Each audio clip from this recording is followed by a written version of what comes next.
It has come down to this. An emergency request to the U.S. Supreme Court for a stay of execution in the case of Theodore Bundy has been rejected this evening. The vote was 5-4. Bundy is scheduled to die in Florida's electric chair tomorrow morning at 7. There may still be some last-ditch legal maneuvers that could cause yet another delay in the execution, including an appeal for clemency to the governor of Florida. But just by way of background, since 1925 in Florida, there have been 202 appeals for clemency, and only 6 have been granted.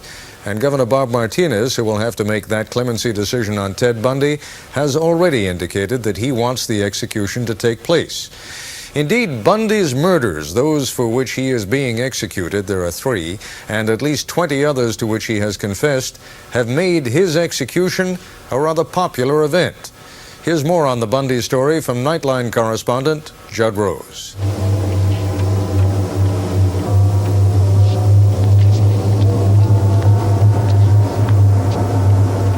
These are just a few of Ted Bundy's victims, the dead and the living. I say this for each member of my family, and I'm certain for the other families too. Nothing is ever the same again. I find myself even now when I'm in a crowd looking for everything he did to the girls, the bludgeoning and the strangulation, humiliating their bodies, torturing them.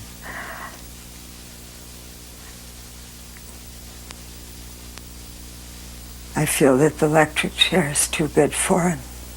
It's been a long time, 15 years since the first murder, 10 years since he went to death row. But now it's just hours. Unless there's a last-minute stay, at 7 o'clock tomorrow morning, they'll throw the switch on the electric chair at Florida State Prison, and finally, the tragic, twisted saga of Ted Bundy will be over. He is an affront to civilized society. He decided that he was not going to play by anybody's rules, that he wanted to kill, and he was going to kill, and he was going to continue killing. He's convicted of 3 murders, but authorities think he actually killed 36 and perhaps many more. There have been other notorious serial killers. David Berkowitz, New York's son of Sam, who killed 6 women. Henry Lee Lucas, who claimed to have killed hundreds in the Southwest. John Wayne Gacy, convicted of murdering 33 young men near Chicago. And Juan Corona, convicted in the deaths of 25 farm workers in Northern California. Misfits, loners, drifters. But not Ted Bundy. Here is a man who seemingly had everything. He's intelligent, he's charismatic, he's handsome. He was on his way in the Republican Party.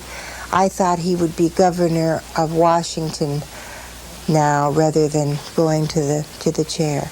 Bundy had gone to college and law school, worked in politics. Men admired him, women liked him, but behind the mask was a depraved killer.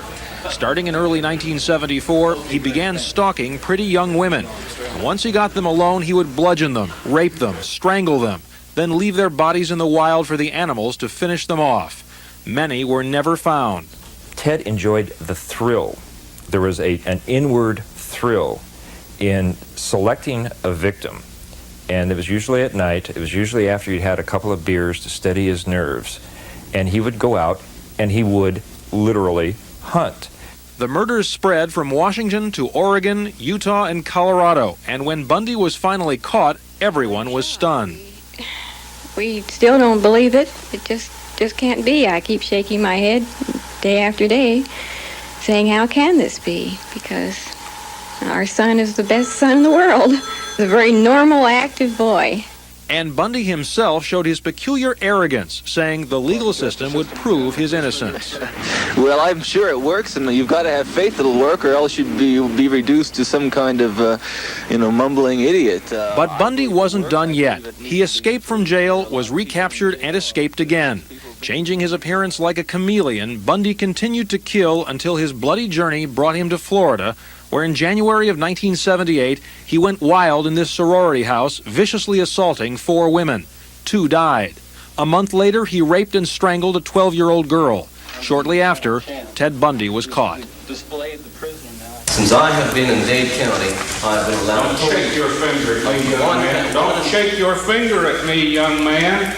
Bundy's trial, complete with live TV cameras and the defendant acting as his own lawyer, was a national sensation.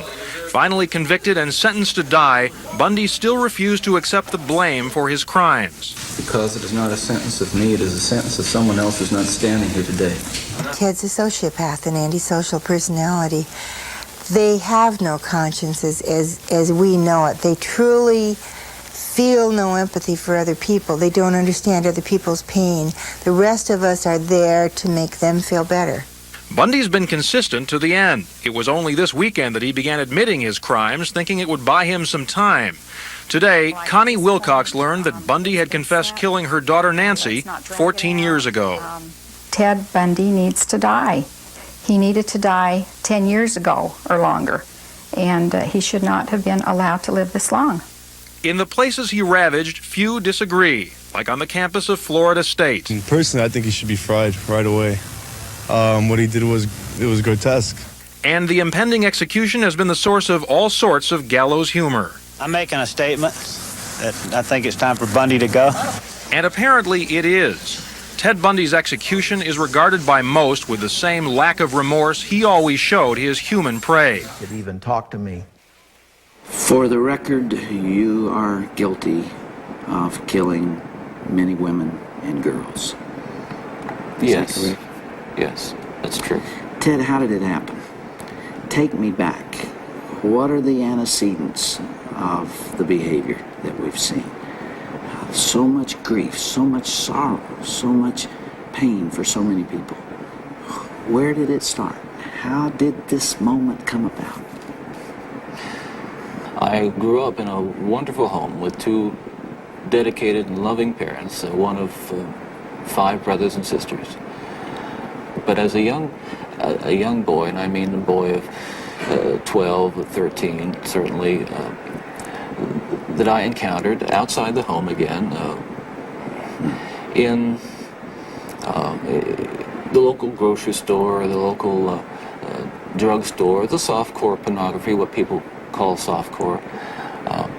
But as I think I explained to you last night, Dr. Dobson, in an anecdote, that as young boys do, we explored the back roads and sideways and byways of our neighborhood, and oftentimes people would dump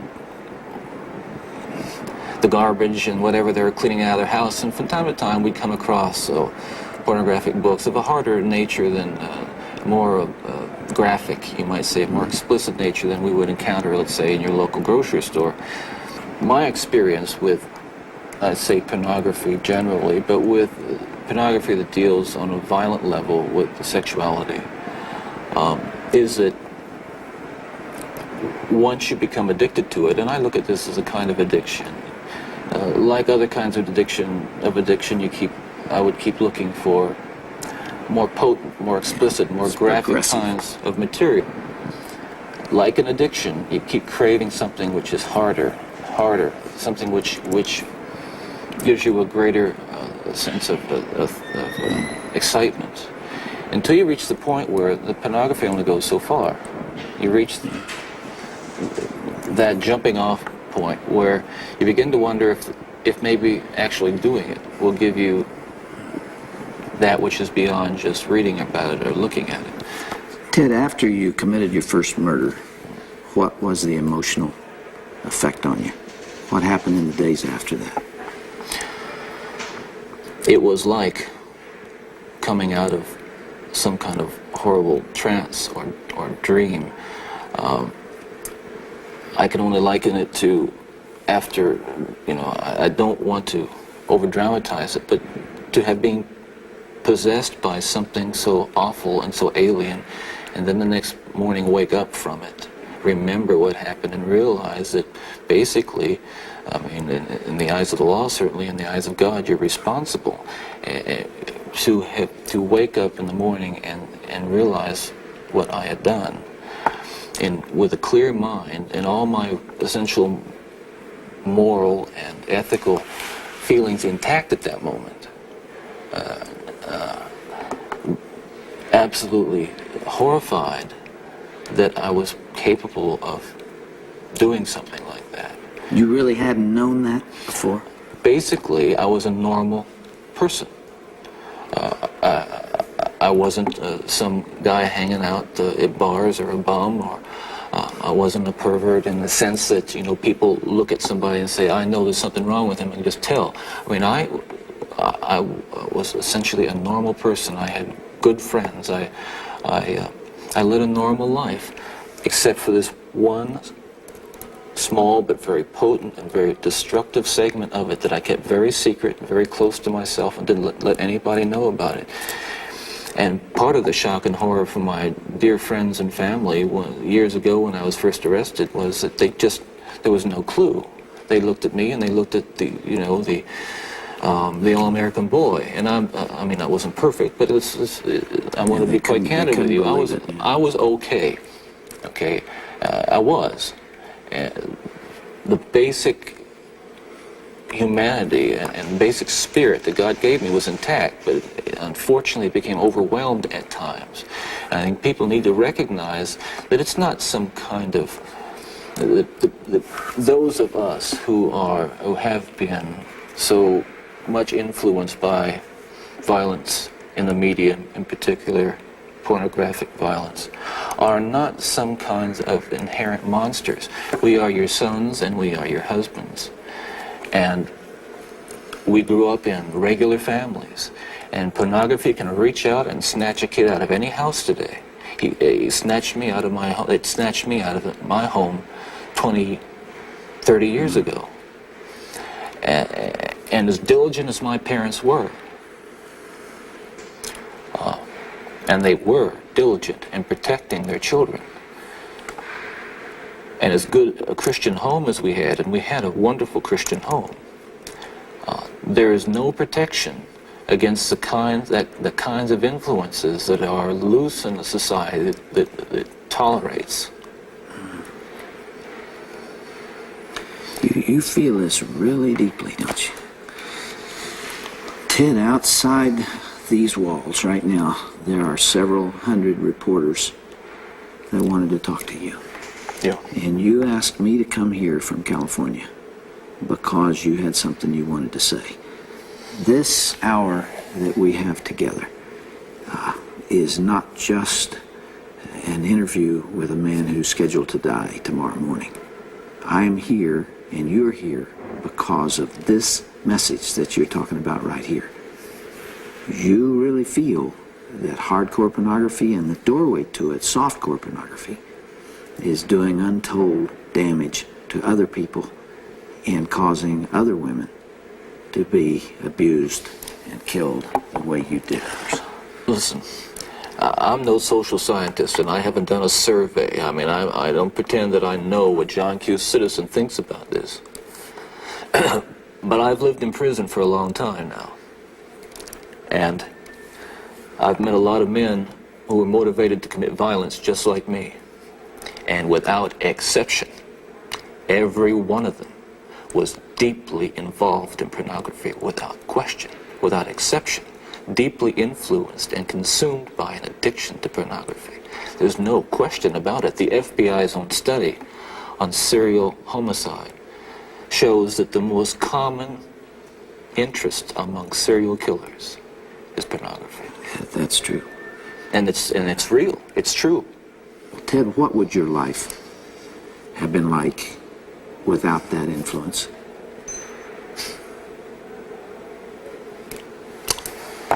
You can only speculate. Yeah. Well, I know it would have been far better, not just for me, and it's, excuse me for being so self-centered here. It would have been a lot better for me and lots of other people. I know that. Lots of other innocent people, victims and families. It would have been a lot better. There's no question, but it would have been a fuller life. Certainly a life that would not have involved, I'm absolutely certain, would not have involved this kind of violence that I have committed. I'm sure, Ted, if I were able to ask you the questions that are being asked out there, one of the most important as you come down to perhaps your final hours Are you thinking about all those victims out there and their families who are so wounded, years later, their lives have not returned to normal. They will never return to normal. Absolutely. Are you carrying that load, that weight? Is the remorse there? Yes, absolutely. In the past few days, myself and a number of investigators have been talking about unsolved cases, murders that I was involved in. And it's hard to talk about all these years later because it revives in me all those terrible feelings and those thoughts that I have steadfastly and diligently dealt with, I think successfully, with the love of God. And yet it's reopened that, and I felt the pain and I felt the horror again of all that. And I can only hope that those who I have harmed, those who I've caused so much grief, even if they don't believe my expression of sorrow and remorse, will believe what I'm saying now, that there is loose in their towns and their communities people like me today whose dangerous impulses are being fueled day in and day out by violence in the media in its various forms, particularly sexualized violence. And what scares me, and let's come into the present now, because what I'm talking about happened 20, 30 years ago, that is, in my formative stages. And what scares and appalls me, Dr. Dobson, is when I see what's on cable TV, some of the movies, some of the violence in the movies that come into homes today with stuff that they wouldn't show in X-rated adult theaters 30 years ago. This stuff... The slasher movies that you're talking about. That stuff is, I'm telling you, from personal experience, the most, that is graphic violence on screen, particularly as it gets into the home to children who may be unattended or unaware that they may be a Ted Bundy who has that vulnerability to that predisposition to be influenced by that kind of behavior, by that kind of movie, that kind of violence. There are kids sitting out there switching the TV dial around and come upon these movies late at night, or I don't know when they're on, but they're on and any kid can watch them. It's scary when I think what would have happened to me if I had seen. Scary enough. That I just ran into stuff outside the home, but to know that children are watching that kind of thing today, or can pick up their phone and dial away for it or send away for it. But I'll tell you, there are lots of other kids playing in streets around this country today who are going to be dead tomorrow and the next day and the next day and next month because other young people are reading the kinds of things and seeing the kinds of things that are available in the media today. Ted, as you would imagine, there's tremendous cynicism about you on the outside, and I suppose for good reason. I'm not sure that there's anything that you could say that people would believe. Some people would believe. Yeah. And yet, you told me last night, and I've heard this through our mutual friend John Tanner, that you have accepted the forgiveness of Jesus Christ and are a follower and a believer in Him. Do you draw strength from that as you approach these final hours? I do. I can't say that it's going to be being easy. in the valley of the shadow of death is something that I've become all that accustomed to, and that I'm strong and nothing's bothering me. Listen, it's no fun. It gets kind of lonely, and yet I have to remind myself that every one of us will go through this someday, in one way or another, and countless millions who have walked this earth before us have. So this is just an experience which we all share. Yeah. Here I am.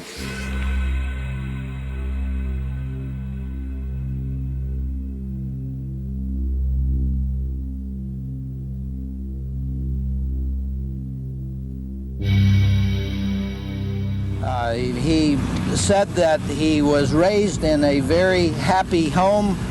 He was not abused as a child. He was not abused sexually. He was not abused physically or emotionally.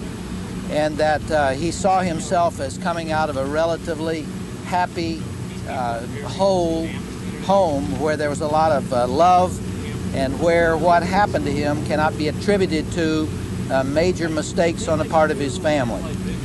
He feels that he ran into trouble when he was 12 or 13 years of age, and he began to find pornography in the drugstores. He found some of it along the road that had been discarded. He began to be addicted to it. It became an obsession with him. And as he went through the adolescent years, he continued down that progressive road of wanting ever more violent and hardcore material. I think it's genuine. I realize that this man is perhaps the most... There was a great deal of remorse. He wept several times while talking to me. He expressed great regret and remorse for what he had done for the families that were hurting. A time or two where I asked him explicit questions, he was so choked up that he was not able to answer me. Did I believe Ted Bundy in his expression of remorse? Yes, I did believe him. I think it's genuine. I realize that this man is we know he's in hell. He was one of the most notorious serial killers in the nation. And did you know even Utah felt the effects of Ted Bundy? Yeah, Bundy was executed in Florida, 1989, for 3 murders that happened in that state. But 2 days before he was executed, he confessed to killing 3 young women right here in Utah. He was also suspected of killing 2 others and kidnapping another teenager in Murray. Tonight, Good for Utah's Marcos Ortiz begins a special assignment with the first of 3 parts on Bundy's legacy of pain in Utah. It was a good life, and then it totally destroyed. He ruined our lives, and he's still part of your life, unfortunately. The lives of Connie Wilcox and Belva Kent will be forever linked by the horrific memory of their daughter's brutal murders at the hands of Ted Bundy. Bundy was one of America's most notorious serial killers, a kidnapper, rapist, and necrophile. Before his 1989 execution, Bundy confessed to murdering 30 young women in 7 states during the 1970s. He was not mentally ill in the sense of somebody who was psychotic, didn't know what he was doing. He knew very much what he was doing. And it was that very normal but charismatic image of a preppy college student that allowed Bundy to get close to young women who would become his victims. He first arrived in Salt Lake City in August 1974 to study law at the University of Utah. But in the fall, young women started disappearing. Nancy Wilcox was the first, a 16-year-old who walked out of her home in Holiday, never to return. The minute she went out the door, I had the strangest feeling. 2 weeks later, Melissa Smith, the Midvale police chief's daughter, vanished. Her nude body was later found in the mountains. She had been strangled and raped. 3 weeks later, 17-year-old Laura Amy disappeared near Lehigh. Her body was also found in the mountains, beaten, raped, and strangled. 23-year-old Nancy Baird of Layton disappeared from a gas station where she worked. Her body has never been found. On November 8th, 18-year-old Carol Durant was taken by a stranger at Fashion Place Mall in Murray. She managed to escape. Later that night, Debbie Kent disappeared after leaving a play at Viewmont High School. Called everybody we could call to see if they had seen her, or she just left with somebody else to go pick up our kids or whatever. And no one had seen her. At first, Bountiful police considered her a runaway. The Kents kept searching. They've kept the front porch light on for Debbie for 40 years now. It burns out occasionally when we put a new bulb in, but it's just kind of, I don't know, it's just kind of like she's not home yet, so why turn it out? For Connie Wilcox, her daughter's disappearance consumed her day and night. I thought, you know, what's going on? I mean, I didn't know what to think. I was just sick. You know, I was just sick. I didn't know what to think. It was like we were just clinging on, just waiting to find out something. And then day after day after day after day, and nothing. At the time, Wilcox and Kent had no idea who they were dealing with. Bundy left a trail of victims behind in Washington state in 1974. Police across parts of the Northwest were investigating the disappearances of 9 women. The only clue was a young man named Ted who might be driving a Volkswagen. And when we come back, you'll learn of an empty gravesite and a small reminder of Debbie Kent. Good for Utah's Marcus Ortiz continues with Bundy's legacy of pain right after the break.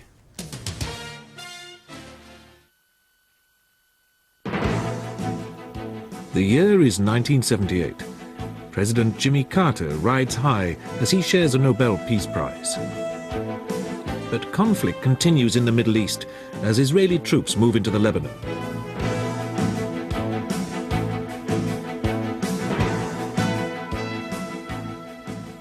The United States makes another leap forward in space technology as the shuttle is rolled out. And on the 15th of February, a man is arrested in Florida who eventually confesses to 23 murders. Nearly all the victims were young and pretty, with a strong resemblance to each other, and to a girl who once turned him down. The police were fairly sure he had killed at least 15 others as well.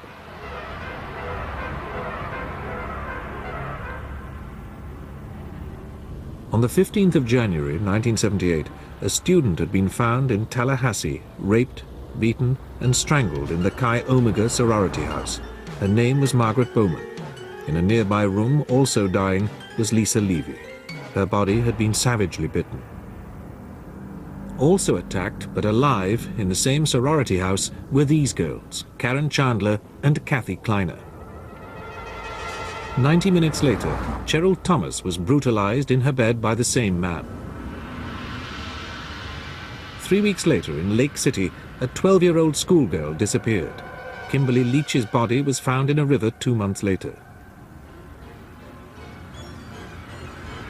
The following week, a patrolman stopped a stolen car. The driver, here led by the police, said he was called Chris Hagen, but wouldn't give any more information about himself. Then he claimed he was Kenneth R. Meisner of Tallahassee, but this turned out to be just one of the names on the many stolen credit cards he had acquired. It took several days for the Florida police to realize they had caught the most wanted man in America, Theodore Robert Bundy. He was on the run after having escaped from Aspen, Colorado, during pre-trial hearings for the murder of another pretty girl.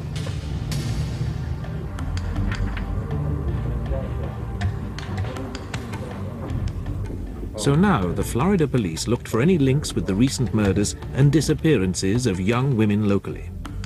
Bundy strongly denied all their accusations, quite confident that no evidence existed to link him with any of the brutal killings in the sorority house and afterwards. But his composure slipped when the police followed up the bite marks left on Lisa Levy. He violently resisted, and 6 men had to hold him down in his cell to take wax impressions and these photographs. The pattern of his teeth fitted with the marks on Lisa Levy's buttocks. Now he set about charming his captors. Everyone who met Ted Bundy agreed that he was intelligent, cultured, and personable. Very few people could believe he was a crook, let alone one of the most savage serial killers ever. What they couldn't know was that he was a classic psychopath, internally raging and able to kill without remorse. Unusually for a serial killer, he was also very attractive to women, which was why so many girls fatally allowed themselves to be picked up by him. Ted Bundy was a charmer. He charmed the shoes off of him. He was thoughtful, charismatic. He was an enjoyable, likable, attractive person. Born illegitimate in Philadelphia in 1946, Bundy was an intelligent but lonely child. At Stanford University, he got engaged to a girl who had dark hair parted in the center, but she broke it off, saying he was emotionally immature. Psychiatrists have speculated that this was the trigger which set him off. Nearly all the 40 girls who were later to disappear when they came into contact with Ted Bundy had center-parted dark hair as well.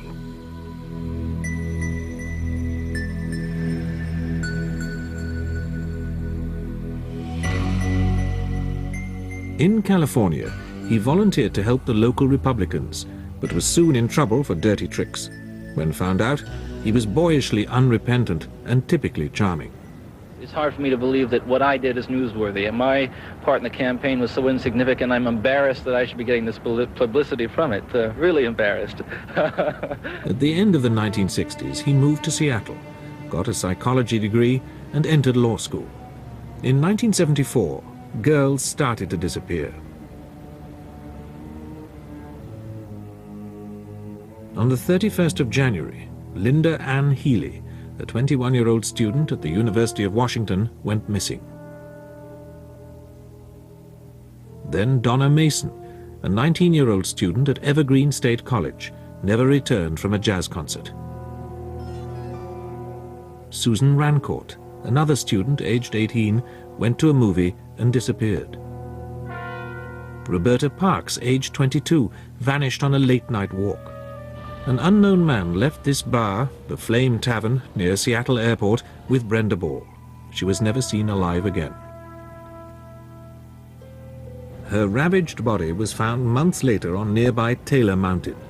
With it were several other decomposing corpses, including that of the first Seattle victim, Linda Ann Healy.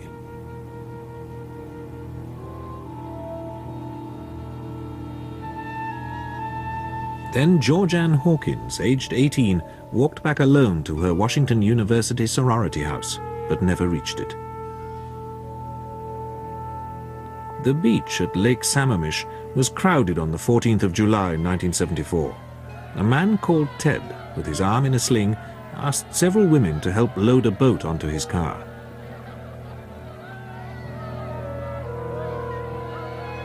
At least 2 refused, but Janice Ott, aged 23, agreed to go with him and disappeared.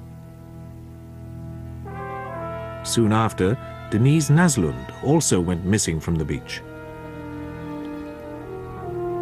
Their decomposed bodies were found together near the lake on the 7th of September, along with those of another unidentified female. Other remains were found in the area too.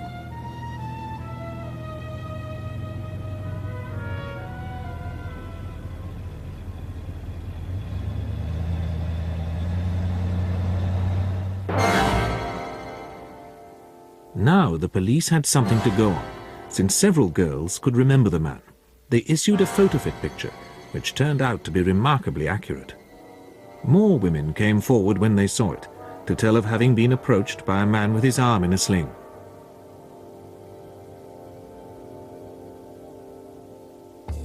There were eventually 3,500 suspects on the state computer. Number 7 was Ted Bundy, but by the time the police reached his name, he had moved on. In August 1974, the disappearances in Washington ceased. Bundy was in Salt Lake City, and women started disappearing there. Nancy Wilcox, age 16, high school cheerleader, was last seen in a Volkswagen on the 2nd of October. Her body was never found. Melissa Smith hitched a ride on the 18th of October. She was found strangled. Laura Aim vanished and was slaughtered on Halloween. But Carol DeRodge, age 19, turned out to be a tougher proposition. In the Salt Lake City parking lot, a phony cop got her into his Volkswagen, then snapped handcuffs on her. She managed to get away, but later she failed to recognize a photograph of Bundy. Over the next 6 months, a series of other girls disappeared in the Salt Lake City area. The last, on the 1st of July, was Nancy Baird, an attendant from this gas station in Golden, Colorado.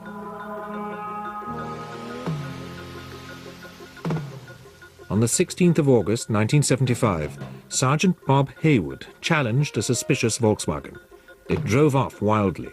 Stopped after a chase, it proved to contain masks and handcuffs. The driver was arrested. It was Ted Bundy. Forensic scientists had combed the car and found a hair that could have been Melissa Smith's. Witnesses also reported seeing him where one of the girls had disappeared.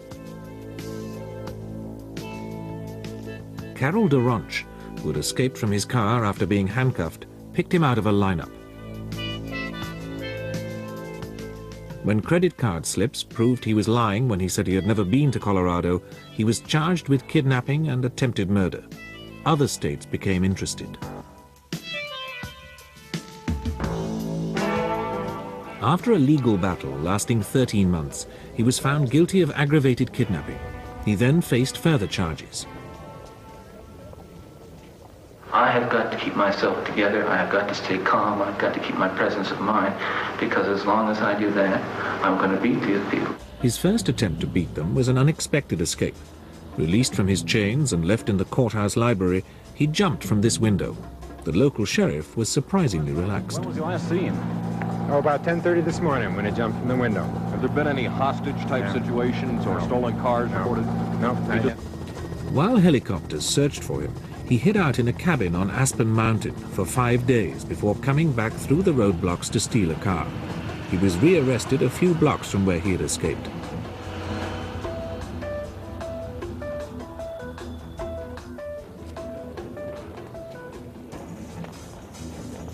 So now he slimmed down, until at the end of 1977 he was thin enough to make another escape. This time through a hole he cut in the ceiling of his cell.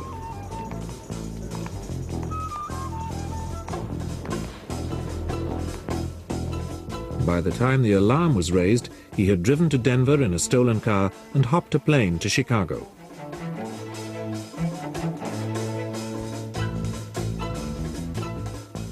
From there he flew to Florida, where his urge to kill overwhelmed him.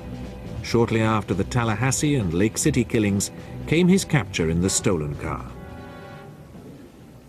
Despite the telltale tooth marks, the state authorities were afraid they didn't have a certain case. They offered a deal, plead guilty, and they wouldn't request the death sentence. Bundy contemptuously refused.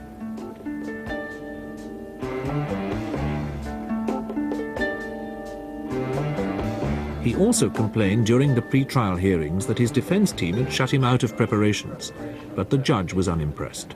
This court is finding clearly, unequivocally, you've had the most excellent counsel I've ever seen any defense attorney in any defendant in the state of Florida ever had.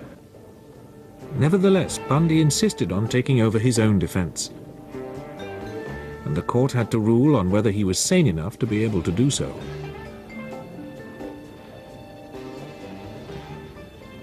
The man is difficult to work with. He's almost cunning in the way that he works against his lawyers sometimes, and he reaches a level where he's unbearably hard to work with. But all of that notwithstanding, the doctors told us that it does not meet the test for legal incompetence.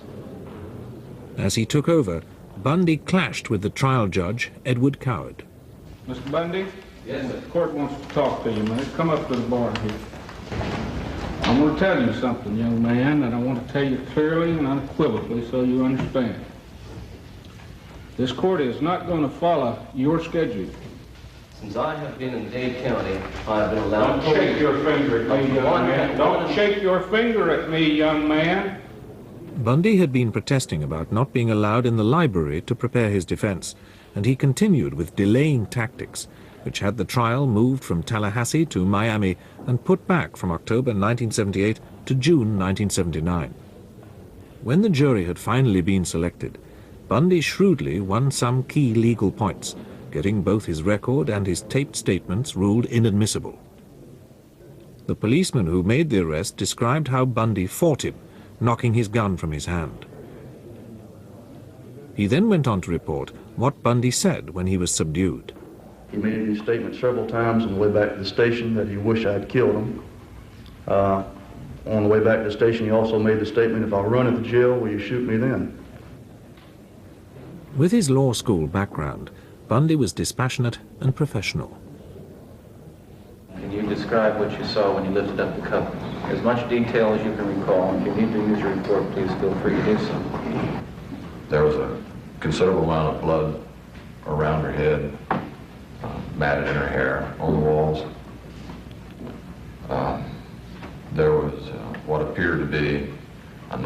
stocking netted around her neck. And you cannot recall any debris other than blood? Is that your testimony? Is that your recollection? That's the best of my recollection, yes, sir. Bundy claimed that the prosecution's exhibits could all be innocently explained. The masks found in his car were for skiing. The metal pipes were not weapons, but parts of his car. The nylon stockings not for strangling, but for wearing.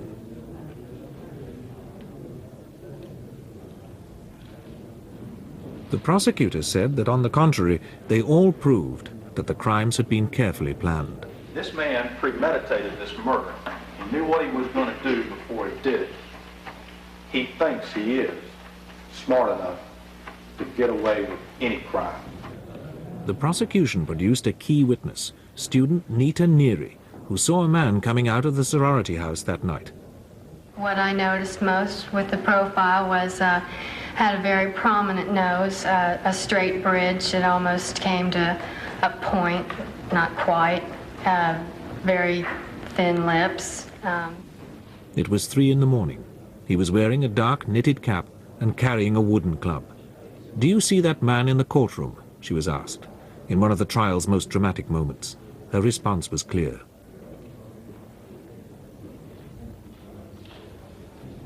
This was damning enough, but the clincher was the savage bite on Lisa Levy. The defendant in this case, Theodore Robert Bundy, was responsible for leaving those bite marks on the buttocks of Lisa Levy. Bundy claimed they weren't his, but dental evidence was overwhelming.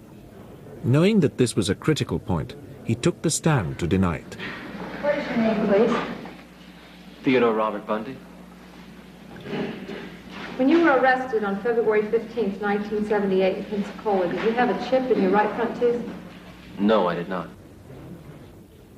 He used all his ingenuity to weaken the evidence. Then that evidence would tend to show that in fact my teeth could not or did not make those marks.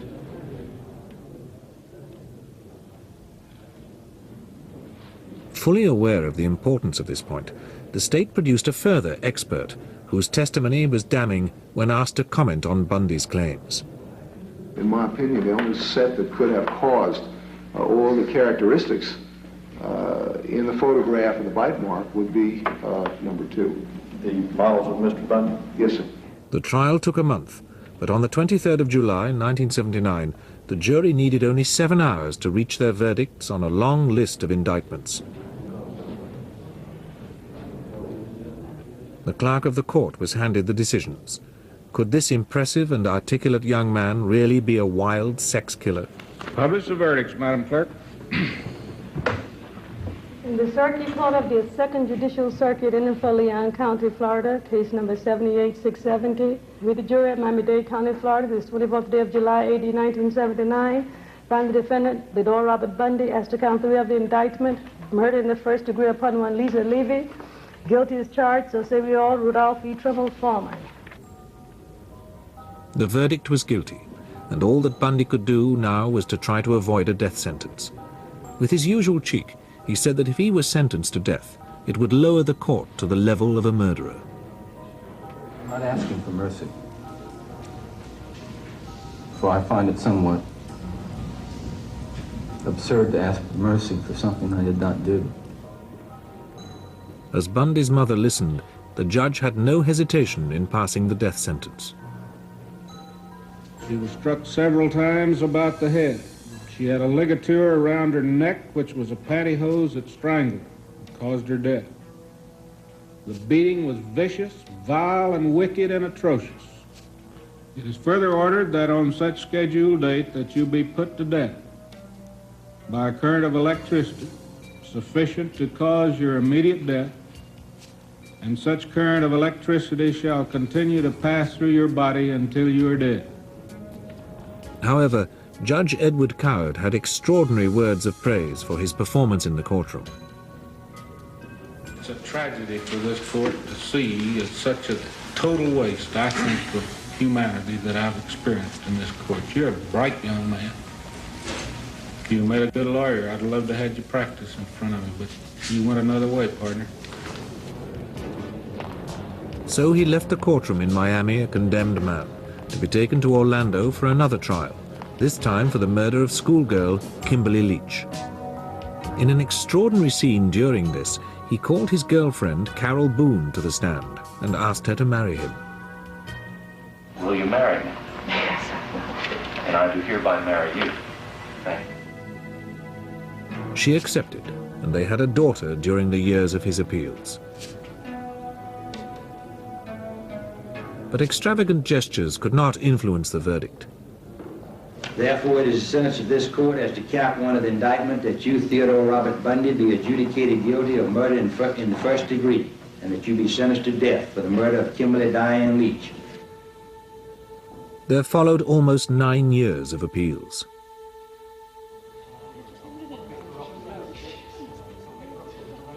One point which emerged was that Bundy claimed that he had been spurred on by pornography.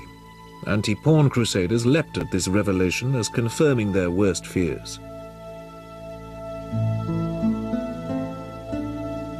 Dr. Victor Klein, a psychiatrist who had made a study of the effects, summed up their views. They get into this pattern, it's a sexual addiction, and they act it out. And even good people can or are vulnerable to it. But lawyer John Weston took a sterner view. It's also a way for Bundy to check out by, in essence, saying the devil made me do it. Officials speculated as to how many women Bundy really had killed. My feeling is that he's killed way over 100. When his last appeal failed, Bundy tried to delay his execution by starting to confess. His mother was devastated. We don't want to believe that these things happened, but it sounds like at least some of them did, unless he's making it all up. Why would he make it up? When even this tactic failed, he used pleading. What I'm talking about is going beyond retribution, which is what people want with me. Going beyond retribution and punishment, because there is no way in the world that killing me is going to restore those beautiful children to their parents and correct and soothe the pain. But at last, 9 years after the sentence, the state of Florida prepared for retribution. Press and angry crowds gathered outside the prison.